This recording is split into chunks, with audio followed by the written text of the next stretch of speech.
औज़ुबिल्लाहिमिनश्शैतानिर्रजीम बिस्मिल्लाहिर्रहमानिर्रहीम। अस्सलाम वालेकुम।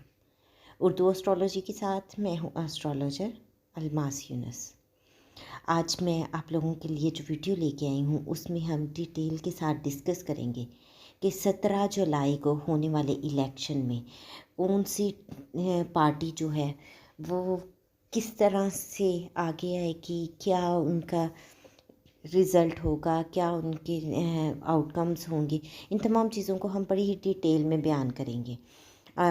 आप लोगों को मैं बताती चलूँ कि मैंने वैसे तो तमाम पार्टीज़ के जो लीडरान हैं उनके ज़ायचे को डिटेल के साथ बयान किया हुआ है। आप लोग वो वीडियो देख सकते हैं अगर आप जानना चाहते हैं तो।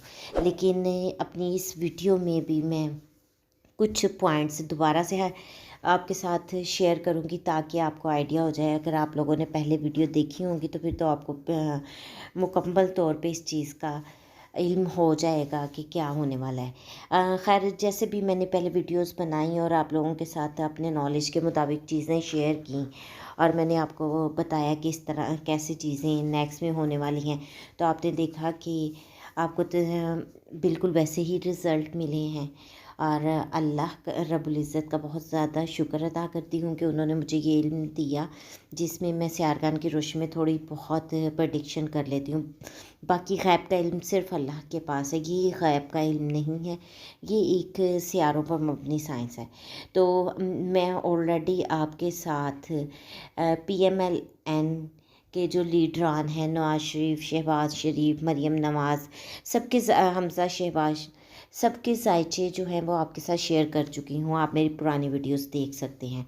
आज अगर हम बात करते हैं तो जैसा मैंने आप लोगों को बताया था कि इस वक्त शहबाज शरीफ साहब का ज़ायचा ज़रा मज़बूत कंडीशन में है, तो उनके वज़ीर आज़म बनने के चांसेस पर भी मैंने वीडियो बनाई थी और आपने देखा कि वैसा ही हुआ। और देखें, मैं ऑलरेडी आपको बता चुकी थी हूँ कि इस साल में उनका ज़ायचा काफ़ी हद तक बेहतर दिखाई देता है।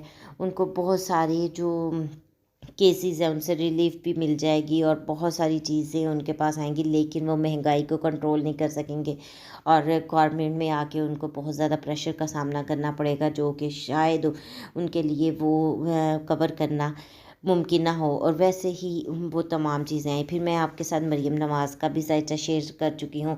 हमज़ा शहबाज शरीफ के बारे में भी मैंने बताया था कि उनका ज़ायचा कुछ अच्छी कंडीशन में नहीं है, तो यहाँ पर उनको बहुत ज़्यादा मसाइल का सामना करना पड़ेगा। इस वक्त भी चूँकि ये सारे ज़ायचे जो हैं 2022 से रिलेटेड शेयर किए हुए हैं, तो आज भी मैं उसी को आगे लेके चलूँगी कि इस वक्त नवाज शरीफ साहब का ज़ायचा कुछ हद तक बेहतर है, लेकिन वो मुल्क में नहीं मौजूद, पार्टी की क़यादत शहबाज शरीफ कर रहे हैं और उनके ज़ायचे में कुछ चीज़ें हमें अच्छी दिखाई देती हैं। अब उसके बाद हम अगर आते हैं पाकिस्तान पीपल पार्टी की तरफ, तो उनके लीडरान में हमारे पास आसिफ अली ज़रदारी हैं और बिलावल भुट्टो हैं। इनके ज़ायचा भी मैं आपके साथ शेयर कर चुकी हूँ। मैंने आप लोगों को बताया था कि अगर हम ऑल्दो इन तीनों बहन भाइयों में देखें तो हमें आसफ़ा भुट्टो का ज़ायचा जो है ज़्यादा मजबूत दिखाई देता है। अगर वो पॉलिटिक्स में आती, इस वक्त पार्टी की क़यादत वो कर रही होती, तो इनकी पार्टी का रिज़ल्ट बहुत अच्छा हमें दिखाई देता था। जो बिलावल भुट्टो साहब हैं उनके ज़ायचे में इस वक्त हमें इतनी ज़्यादा क़ुव्वत नज़र नहीं आती है। बेशक वो एक अच्छे लीडर हैं, बहुत अच्छे तरीके से पार्टी को लेकर आगे चल रहे हैं। आसिफ अली ज़रदारी साहब जो हैं वो भी बड़े अच्छे से पार्टी को आगे लेके जा रहे हैं, लेकिन अगर हम करंट प्लानिटरी पोजीशन देखें तो यहाँ पर हमें उनकी परफॉर्मेंस कोई ज़बरदस्त दिखाई नहीं दे रही। इसके बाद हमारे पास आ जाती है पार्टी के मौलाना फजलुर रहमान साहब की। उनका भी ज़ायचा मैं आप लोगों के साथ शेयर कर चुकी हूँ।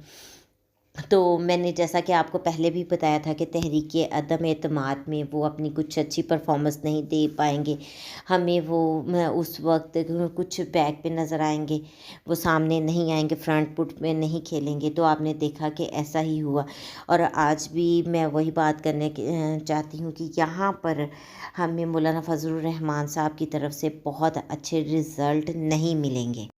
اس کے بعد ہم بات کریں اگر پاکستان تحریک انصاف کے لیڈر عمران خان صاحب کے بارے میں، تو آپ لوگ میری ویڈیوز میں دیکھ سکتے ہیں، ان کے ذائچے میں نے بڑے ہی ڈیٹیل سے بیان کیا ہے۔ مختصر یہ کہ اس وقت ان کا ذائچہ ہمیں کافی مضبوط حالت میں دکھائی دیتا ہے۔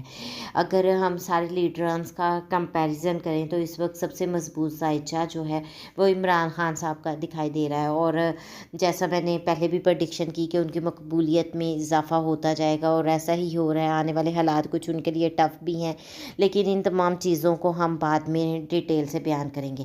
آج ہم بات کرتے ہیں آنے والے ضمنی الیکشن کے۔ ضمنی الیکشن جو 17 جولائی 2022 کو ہونے والے ہیں۔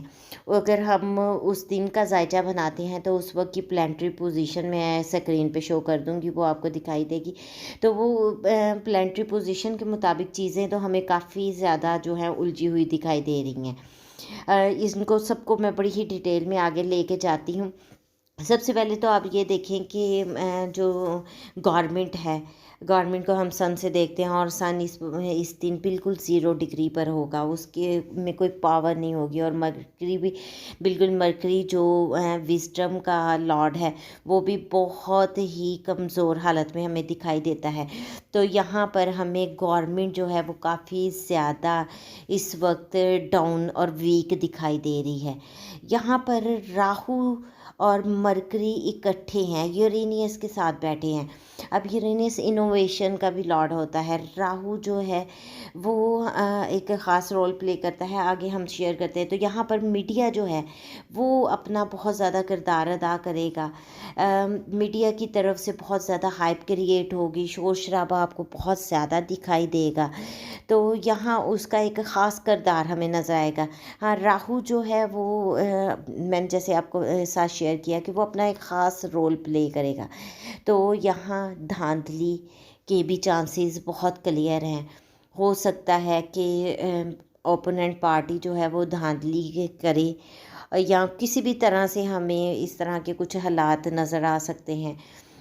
مرکری کے ساتھ بیٹھا ہے تو مرکری لڑائی جھگڑا، بلڈ، ہائی بلڈ پریشر اور اس طرح کی چیزیں ہیں، تو یہاں پر ہم ممکنہ طور پر لڑائی جھگڑے کے چانسز بھی موجود ہیں۔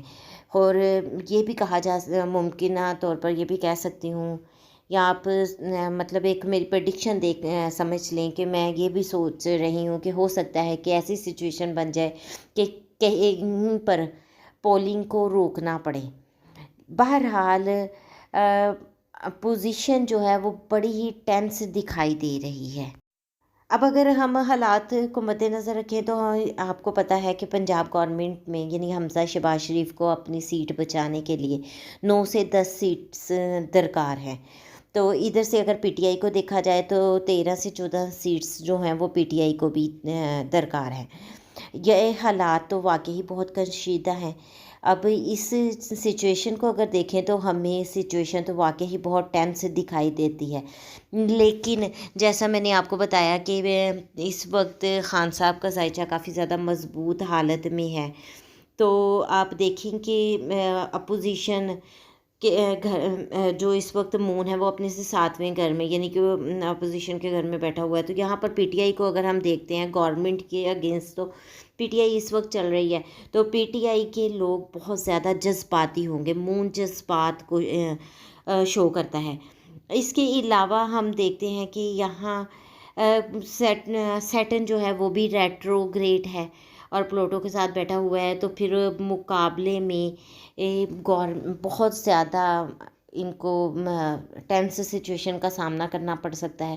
تو یہ تمام چیزیں اگر مد نظر رکھیں تو اس وقت سیٹس کے مطابق نظر آتا ہے کہ پی ٹی آئی جو ہے اکثریت میں ہے، تو پی ٹی آئی زیادہ سیٹس لے کر جا سکتی ہے، اور ضمنی الیکشن پی ٹی آئی کے جیتنے کے چانسز زیادہ ہیں۔